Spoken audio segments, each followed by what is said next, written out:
Hi, I'm Tom Stanley, and welcome to the Stanley Report. Today we are very fortunate to have with us the Massachusetts Secretary of Housing and Economic Development, Greg Bialecki. Welcome to the show. Thanks for having me. Yeah, thanks for coming out to Waltham. I want to tell everyone a little bit about you, and then we can run through a few questions which would give everyone a good idea of all of your duties and what the state agencies under your direction do. And basically the idea of my whole show was to give the taxpayers an idea of how their tax dollars are being spent. I have an electronic newsletter and also this show, and I think it's a good way to that people can see how government is working for them. Okay. You're a graduate of Harvard University and Harvard Law School. Right. And you've been secretary since 2009. And as Governor Patrick's chief housing and economic development advisor, you have oversight over 14 state agencies and that carry out Governor Patrick's top priorities in business development, housing, community development, consumer affairs, and business regulation. And as I understand it, correct me if I'm wrong, but the focus of your secretariat is the creation of jobs and homes in Massachusetts. Yes. And going back in 2007, the governor created this development cabinet, which I think really consolidated a lot of the authority and coordinated authority at this, which in the areas where the state works in housing, economic development, labor, workforce development, transportation, right, construction, environmental affairs, energy and finance. I think it almost covers everything. Yeah. And so there's a lot of collaboration, and I personally think government has worked much more efficient since the governor reorganized the agencies in this way. Could you just talk, first of all, a little bit about your role as secretary? Sure. So in our group, as you mentioned, Tom, we have three different sets of agencies that actually at various points over the last 10 or 20 years, each of which has been their own cabinet secretariat, but Governor Patrick, for the reasons you mentioned, thought that these groups would work best if they worked together. So we have the business development team, which includes a Mass Office of Business Development that works individual with companies that want to locate or grow in Massachusetts and helps them understand what resources are available. We also have international trade and investment in there and travel and tourism in there as well. So that's the group that really tries to create the best environment for businesses in Massachusetts and trying to grow jobs. Then in the Housing and Community Development Group are all the folks who are working to try to help improve the amount of affordable housing in Massachusetts. That includes the public housing staff. It also includes a staff that works with private housing developers who are willing to build affordable housing units. And as you and I have talked about earlier this year, we've sort of expanded that a bit now because Governor Patrick really believes that in addition to having the affordable housing, the subsidized housing available for people, that we actually need a lot more reasonably priced market rate housing in Massachusetts just for middle class families who are making a good living, so they're not eligible or interested in subsidized housing, right, but are just finding it hard to find decently priced apartments and homes in Massachusetts. And that's something that we need to do a better job of. So that's part of our housing work now as well. And then consumer affairs and business regulation are our division of banks and insurance, the people who supervise the regulated industries in Massachusetts. And that's also the office. We work very closely with the Attorney General to make sure that consumers are well educated about their rights and are not taken advantage of by businesses. Very good. How does the Executive Office of Housing and Economic Development fulfill its mission, through jobs and housing, providing jobs and housing or creating them? Yeah. So it's an interesting job because in a lot of other agencies in Massachusetts, you're running a group that's providing a service. So if you're the Secretary of Transportation, for example, Your job is to make sure the roads are in good shape, the bridges are in good shape, the trains are running on time. And you're really delivering a service to the people of Massachusetts, and the same is true in a lot of our other agencies as well. In housing and economic development, it's a little bit different because we're trying to create the conditions so the economy is growing and we're adding jobs here. We're not literally hiring those people ourselves. We're trying to get the private sector to grow. So we have to work very closely in partnership with the business community and also with the other secretariats to make sure that across state government we're doing everything we can so this is a place where businesses want to locate and grow. Massachusetts has done really pretty well in this recession.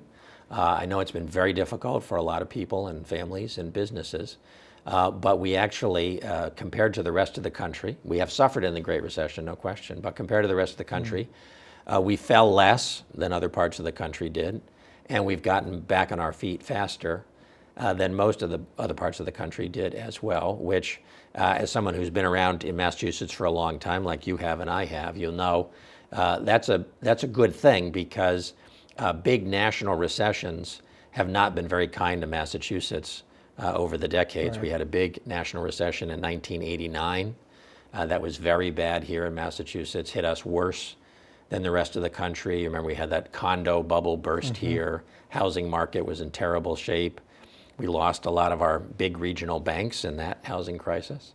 And then in 2001, when the other big national recession, when the tech bubble burst, again, that was particularly hard on us here in Massachusetts. So in both of those cases, when you saw a big national recession coming, you worried about how Massachusetts was going to do. So this time, we did relatively much better in our housing markets. People have seen, nicks in their housing prices, but didn't fall nearly as much as other parts of the country, and home prices have come back faster, and the same with jobs as well. And do you think Massachusetts is well positioned going into the future for, economic development or economic growth? Or? I do. If you look at the big picture, we not only had a big market adjustment in this recession. We had a housing bubble that burst, obviously, and that caused a lot of short-term problems. But even beyond that, this is a very challenging time for the U.S. economy, for the world economy. We're still working through the disruptions of internet technology. The internet's a wonderful thing, and it's created a lot of opportunities for all of us. But it's been very disruptive, and there are whole industries, whether it's TV and media, whether it's retail, that have really been turned upside down by the arrival of the internet in the way that it is changing everything we do. The financial services now, people bank differently than they used to. Right. So there's a lot of adjustments to be made, and for people who lost their job, for example, it's not going to be easy to get that old job back. There's a new job maybe out there for them, but they may need some new training to do that. So it's a challenging time for the country, but in the big picture, Massachusetts is in a very nice place. We are a state with a lot of great educational institutions. We have great schools here, we have great higher ed, and we really are one of the leaders in the country in this 21st century innovation economy. So as we make that adjustment, Massachusetts should do very well. We were talking before the show started. I just got back from a vacation and went to New York for the first time, and I understand the part about having to learn new technology and so forth, because we basically just relied on my 19-year-old son to get us around New York City with his smartphone, which, he's only been there, I think, once or twice before for a couple of days. But, it can be a little daunting, but you have to do it. Yeah. Well, so we have to think about, and I think that's an important point that Governor Patrick and I make, is that because it is daunting, as you say, there's an instinct for people to say, rather than embrace the new, to say, why can't things stay where they are? Why can't we have some great industry sectors in Massachusetts that have employed a lot of people over the years? Our quality of life in our communities, I think, is very high. People really love living in Massachusetts, love their hometown. There's a lot of reasons that people would think in terms of policy of what can we do to sort of keep things the way they are. And I think the example you gave demonstrates that what something Governor Patrick and I strongly believe in, which is you have to really embrace the change, right. and you have to think about the possibilities of those new industries, and you can't stand still, and you got to keep moving forward. So in the same, we think about how even in some old-fashioned, if you will, or what people might think of as old-fashioned industries in Massachusetts, like manufacturing, to not just think of that as an old-fashioned industry, but in fact that to realize there's a kind of new generation advanced manufacturing that's happening in Massachusetts that's very high-tech, that involves medical devices and computer hardware and other very sophisticated products, and that it's a new kind of worker that is comfortable in using computers and other technology is what's necessary to keep those new generation manufacturing businesses thriving here in Massachusetts. So focusing on the future is a very important part. With regards to technology, I think Massachusetts just announced on the highways in the near future, we're not going to have any more toll takers, and it'll be just all basically electronic. Right. I think that is probably further along than any other state. Perhaps you know it differently, but with technology. So there's some other states that have done that. Actually, you and I were talking earlier about driving down to Washington, D.C., and you notice on the highways going down there's some places you can zip through the tolls at 55 miles an hour. So, but that's an important aspect of what Governor Patrick has tried to do, which is to say if we are going to be advertising ourselves, selling ourselves as a great state for the innovation economy, for innovative companies, then what those businesses want to see is they want to see a state government that's being innovative as well. So we've made a lot of progress. I'm sure your viewers know on the MBTA over the last few years in terms of getting smarter Charlie cards, getting the information out there so people can now use their smartphone to see when the next train is going to be here. I know I do when I take the commuter train in. I live in Newton, just next door here. And when I take the commuter train in, I now use my my smartphone app for electronic ticketing, which works great. Yeah.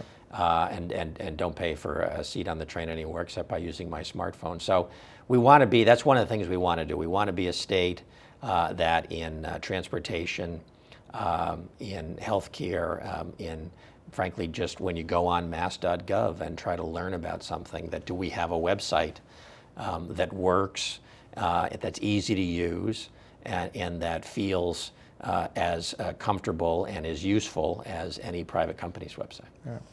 Now, you may have touched on this already, but the choosing to compete in the 21st century, that's part of the economic development plan, right, the Commonwealth? Right.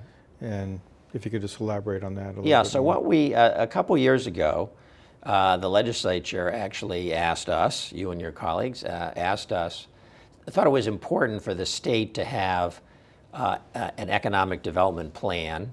Governor Patrick and I have been working on a variety of initiatives, but the legislature felt that really just writing down for everybody to see what was our plan and where are we going was an important thing to do, and to get buy-in from a lot of people that worked, and we very much agreed. So we took the directive from the legislature. I chaired a group of 34 public and private representatives, members of government, industry CEOs, presidents of universities. And we worked on saying, can we agree on what's the plan? We're not going to agree on every aspect of everything that we do. There's a lot of policy back and forth. But could we agree on there's a direction that the state ought to be taking? And we came up with 5 key categories for action, we call them, and improving our education and workforce development systems was one. And that these were an agreement that people from all around the state, from a real diversity of perspectives, everybody of that diverse group of 34 people could agree that this was something we all ought to be working on together. And we've focused on not only bringing people together to come up with the plan, but also focusing that collaboration is an important part of getting the plan done. So obviously we need a governor and a legislature that are working together on that. But also to to grow the number of public and private partnerships. So for example, in education and workforce training, there's a lot that we can do in our Voc Tech schools and in our community colleges to make sure that the students have skills that are really what industry needs. But to be honest, industry needs to be a partner with us on that. They need to be at the table. They need to be helping us understand how those skills are changing in real time. Frankly, we need them to be offering internships and other opportunities because for the kind of jobs that are available today, some of the learning and training can happen in a classroom, but some is only going to happen on the job site, especially in manufacturing, for example. So that if this is going to work well, it's going to be a public-private collaboration, and that's what we've really focused on. Now, the MassWorks infrastructure program, what development and job creation opportunities do these programs offer municipalities? So what we did is we took a number of programs where the state was offering financial assistance in the form of grants to cities and towns to do infrastructure projects. And we said that we think the most important, there's a certain amount of money, as you know, that the state gives each community every year to do basic maintenance on roads and so forth. We said with respect to these other programs where the state make discretionary grants, that the very best way we could use this money is to target those infrastructure investments in places where private business was telling us and private investors were telling us, if you make an infrastructure investment here, then we will make a private investment in new commercial development or a new housing development. And so we think we get the most leverage for the taxpayer dollars. You mentioned how are we effectively using taxpayer dollars. So I think I find with a lot of audiences where we say for a project where we as a state gave a grant to a community for, let's say, $1 million or $2 million perhaps for a new traffic signal and a turn lane, or maybe for a sewer extension. And we did it in a place where private business is saying, you spent $1 or $2 million, we'll spend $10 or $20 million putting up a new office building, putting up a new apartment building. And then there's more jobs. And more jobs, and actually, frankly, the taxes start coming back Right. to us. So those kind of investments, you know, we take, I've spent my career before working for the governor in the private sector. The governor spent a lot of his career in the private sector. We talk about some of the expenditure, some of the spending the government makes really can be thought of as an investment. And we mean that in the private sector sense. When if you're an individual or a business, if you're making an investment, that means you're spending money, but you expect to get money back for that investment.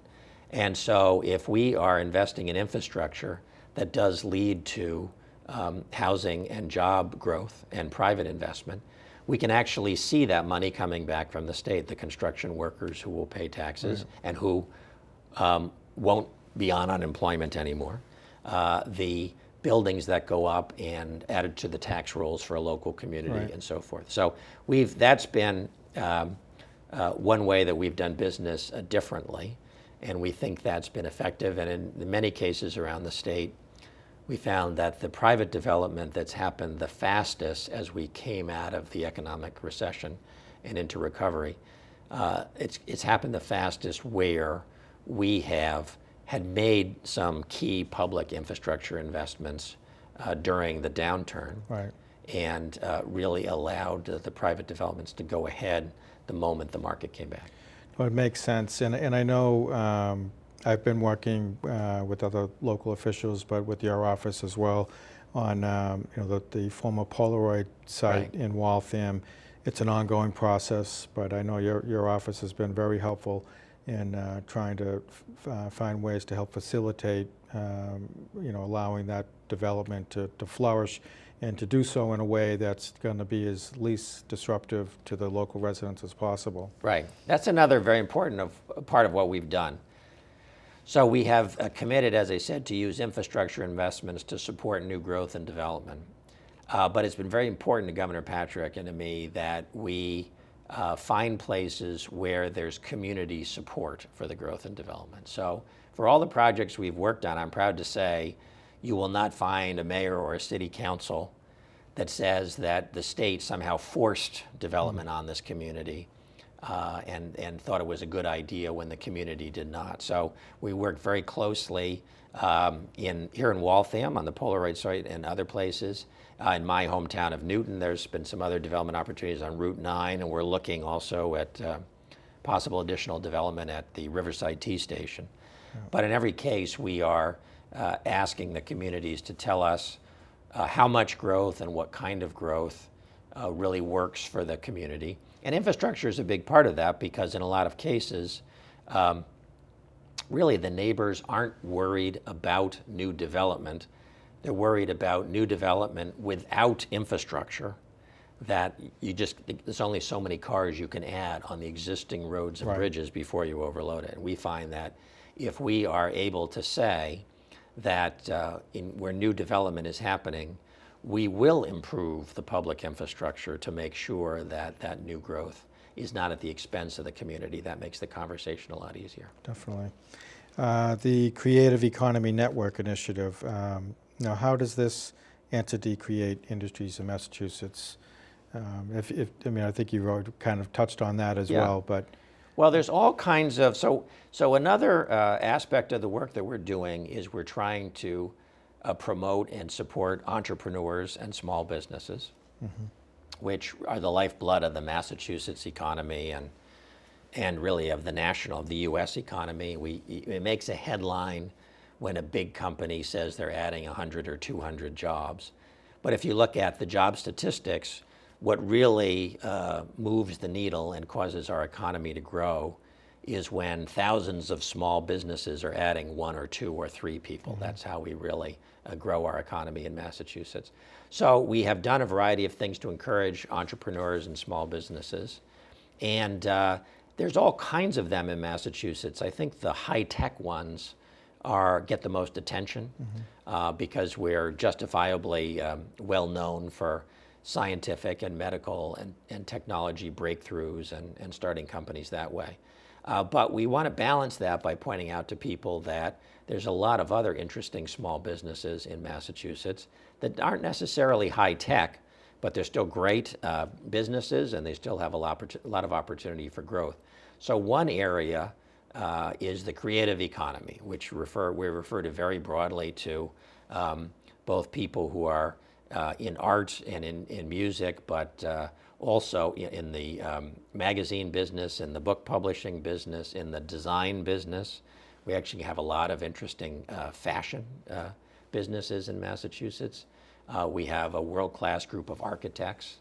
And so Governor Patrick really wanted to identify this area where there's a lot of very interesting entrepreneurship and small business activity that may be overshadowed a little bit by our high-tech sector here, but is still very important, and to spend some direct energy in understanding what they need to grow here and to thrive here, and whether that may be different from what the high-tech folks need and what we can do to help.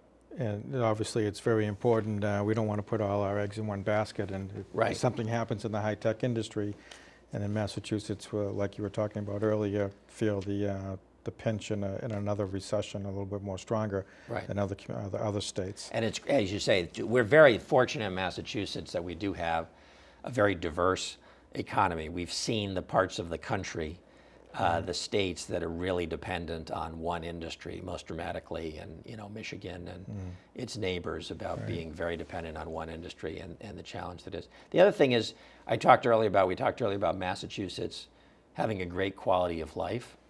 And if you, these days, businesses really are choosing where to locate based on where the talent is.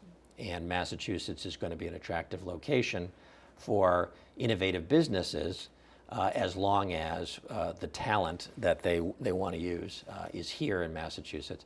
And when you focus on the creative economy, you're focusing on the kinds of businesses and individuals, artists and performers and so forth, who are also making this a fun and interesting and an exciting place to live. And they are in Waltham and in surrounding communities. Having those kinds of individuals and businesses here makes this more interesting community to be. and it makes it a place where young people and young families want to stay, and that's good for our economy too.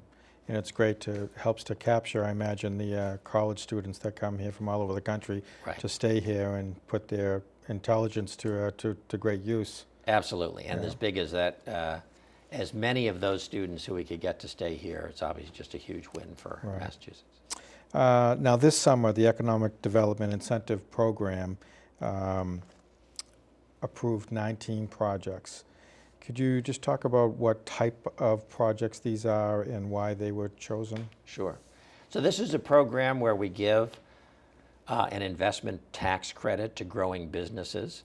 It's very similar to the MassWorks program we discussed, and it's based on the principle of leverage. We're giving a tax credit, which is usually about 5 to 10% of the private investment that's being made. So to the extent that we are using taxpayer dollars to support the growth of these companies, we have a commitment from them that they are going to be spending 10 or 20 times as much of their own money to grow. So we are using this program all over the state. We're focusing a lot on large and small companies. We are putting extra effort into helping manufacturing companies, especially the manufacturing companies that are, again, using these innovative technologies and innovative products. Of the recent awards, one that we're most excited about, I think, is Athena Health, which is right next door to us in Watertown. Yeah. A great, what they call an e-health company. They focused on electronic medical records and providing technology services to the healthcare industry. And they have been growing tremendously there. They're in the Watertown Arsenal. And they have more than 1,000 people working there. And they announced a commitment over the next 10 years to add almost another 2,000 people there. They will be buying that Arsenal property from Harvard University, who is the owner. They were a tenant there, one of the tenants there now, but over the next 10 years they will take over all those buildings of the old historic Arsenal that you see going down Arsenal Street in Watertown.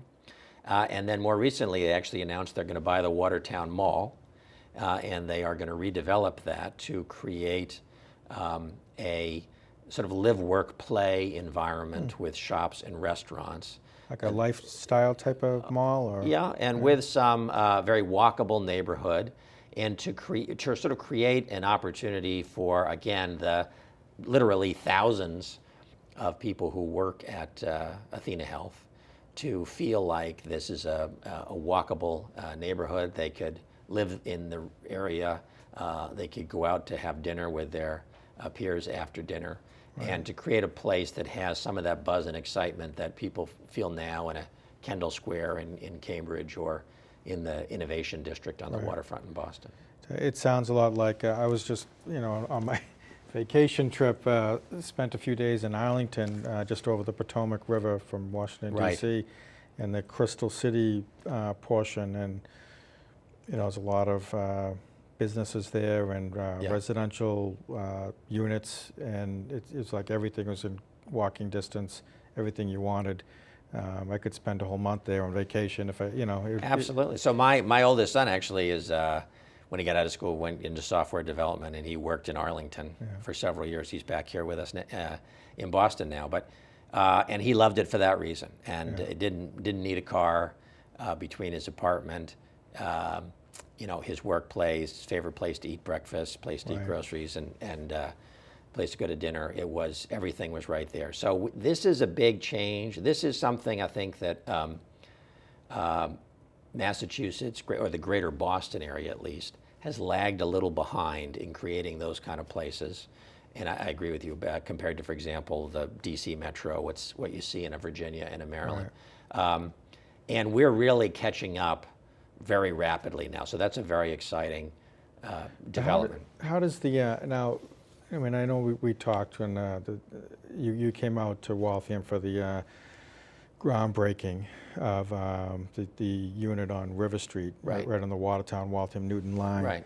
And I know, the average, maybe not the average, but a lot of local residents would be concerned about buildings like that. And I think they think that all of a sudden there's going to be so many cars and traffic and whatnot. But you never really see the cars. I don't know if it's because of people that live in these units, these buildings have all different types of schedules and whatnot, or maybe they take a lot of public transportation. But aside from that aspect of it, how does it affect housing in the local area? Can it only help if there's more housing to perhaps, I don't know, make other units more affordable, or? Well, I think it does a couple of things. So we're building more housing, in particular more apartment housing, is something that Governor Patrick and I feel is very important to the competitiveness of our region, and that for all the reasons you mentioned, compared to a DC metro or even in New York, there's what's happening in Brooklyn now because Manhattan is just so expensive. You see this growth out into neighborhoods beyond the core metro, and it's creating places that are reasonably priced and very attractive to young people, and it's really helped their economies. And we believe the same is true here. So we're seeing now, in a lot of interesting ways, not only good things happening in Boston and Cambridge, the innovation district that I mentioned, the Kendall Square, but it's even more exciting to the governor and me is we're actually seeing that spread now around the region. Because if all the new businesses and new housing are limited to Boston and Cambridge, they're going to start pricing each other out, and we're not really going to have a chance to grow. So now we've seen some great development at Assembly Square in Somerville, where we're supporting by building a new T station for the Orange Line. We're seeing this exciting development in East Watertown with the Athena Health. We're seeing, I think, some interesting new development along the Charles River in Watertown and Waltham. In Quincy Downtown Center is going a big redevelopment as well. It's all on the Red Line, not very far out of Boston. So all these things are happening that are both exciting for the economy, but I believe, to answer your question, they really are going to be good for the neighborhoods as well. These people spend money in the area too. I mean, they have the money to. And the two big fears is, one of them you mentioned, is a lot of people, new people bringing a lot of cars into the neighborhood. And as you say, the experience, now that we've seen some more of this in the Boston area, we're just seeing those fears are not being realized. People either are not using their cars, or as you say, the kinds of work that they have, they're not all getting in their cars at rush hour. Young adults, they seem not to want to have cars. We know the national, locally and nationally, the 16-year-olds aren't even, few of them are trying to get their driver's license or get their driver's license right away. So that turns out not to be important. And the other challenge, worry about a new apartment complex bringing in a lot of school kids and maybe making it harder for the community to balance their school budget. And again, we're just not seeing that. We're seeing that in these sorts of projects, you get a lot of young people and even young couples. And there may be a few school-age kids, but certainly nothing that's going to threaten the town school budget. And then on the other hand, as you say, you're getting some people with disposable income. You're getting some new restaurants and stores that now see there's more local business. So what we're seeing in a lot of cases is places in communities where really haven't seen a lot of new investment, maybe for 10 or more years. And now when the housing comes in, the businesses, especially the retail and restaurant, are saying, okay, well, there's some business potential here. So we're willing to put some more money into our properties as well. And I think a lot of communities are finding, therefore, that it doesn't detract from the neighborhood, but it actually helps make a more vibrant, active neighborhood. And if you all the studies show, if you have people out on the streets, it makes for a safer neighborhood as well. Well, I enjoyed talking to you, and I could talk to you all day long, but I think we need to wrap it up with the final subject, and that is the Metro North Tour that you've been doing around the state. Could you talk about that? Sure. So it's really on the same theme that if we're going to be successful in really growing the Massachusetts economy, it's terrific that Boston and Cambridge are doing well, and a lot of people want to work and live there. But we really need to create a lot more places that have that same attractive quality. So In particular, if you look at the history of the greater Boston area over the last 20 or 30 years, you see that a lot of that economic activity from Boston and Cambridge has been coming west. So the suburbs, as you head west of the core, whether that's a Brookline or a Newton or Watertown or Belmont or Waltham, have all done pretty well. A lot of that economic energy has spread out here to 128, and we've shared in the prosperity of Boston and Cambridge in our communities. If you go straight north of Boston and you look at Chelsea and Revere and Everett, you don't see that same pattern. You see communities that in some cases are a mile or two from Boston City Hall, but they're not sharing in the economic energy and prosperity. So we have been looking there to see whether that's another opportunity. We see some signs that that's starting to happen. Some folks are trying to build new housing there, not just affordable housing, but market rate housing that's attractive to a wide variety of people. We see some interesting entrepreneurs and small businesses starting to locate in those communities. And so we're going to work very closely with mayors and town managers and administrators of those communities and understand ways that we can create some more of those walkable neighborhoods we talked about, the kind of live, work, play spaces that are fun and interesting, and they're again right on the T, or a short T ride or a short bus ride from Kendall Square and from downtown Boston. So we think that's another opportunity for the state. To go back to the point we were talking about earlier, we've all been really burdened by this Great Recession. How are we going to get through it? When are we going to get through it? We think we're at a point now that we have been a long way into our recovery, and the goal for us should all be let's start to look up and out a little bit more. What's going to make Massachusetts really successful 10 and 20 years from now? And we certainly think that making sure that all the communities in Greater Boston are participating in our economic recovery is going to be a very important part of that growth. Well, thank you very much. It's been a great show, and I know Governor Patrick isn't running again, and I certainly hope that you stick around for a longer time, but regardless of what your future plans are, I know Massachusetts is going to benefit greatly from all of the programs we've been talking about that you and the governor have promoted over the last few years. So it sounds like some great opportunities down the road, and again, I just want to thank you very much for coming on the show today. Thank you. Thank you. Great to see you. Yeah.